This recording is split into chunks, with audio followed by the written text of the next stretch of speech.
Ludwig Mies van der Rohe counts as one of the most important architects of the modern era. He developed supporting structures that allowed for a high amount of flexibility in the design of the useful space. His buildings always underline the essential. The quote, "Less is more," is therefore often attributed to Mies van der Rohe.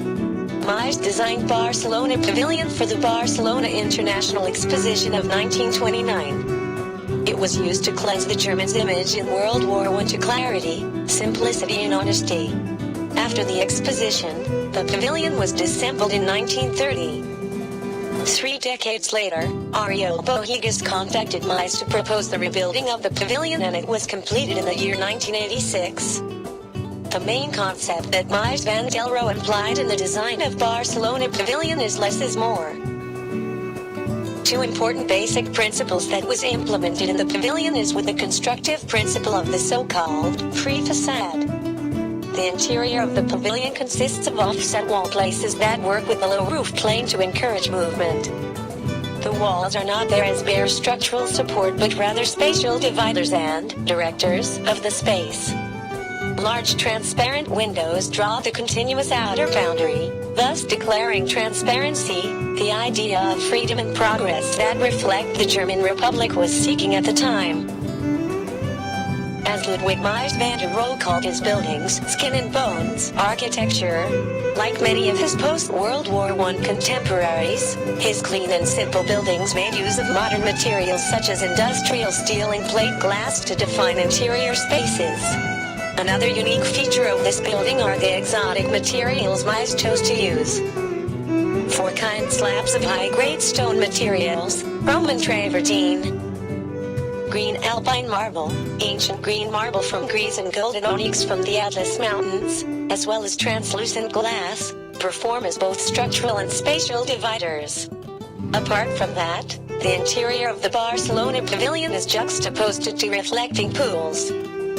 As Mies united sophisticated materials with a fluid open plan, the architecture's mass is balanced by 2 pools. The smaller reflecting pool is located directly behind the interior space.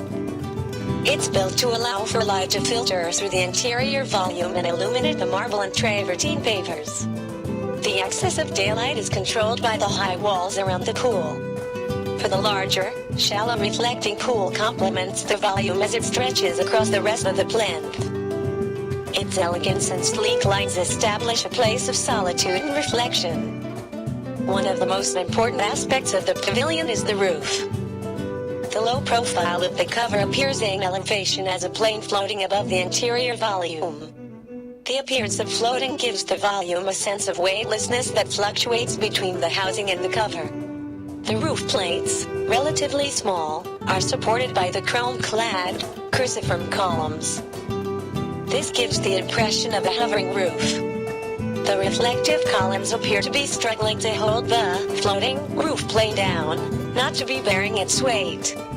The Barcelona chairs and their corresponding ottomans were designed on the principle of a lightweight, almost ethereal structure on which the supporting elements rested.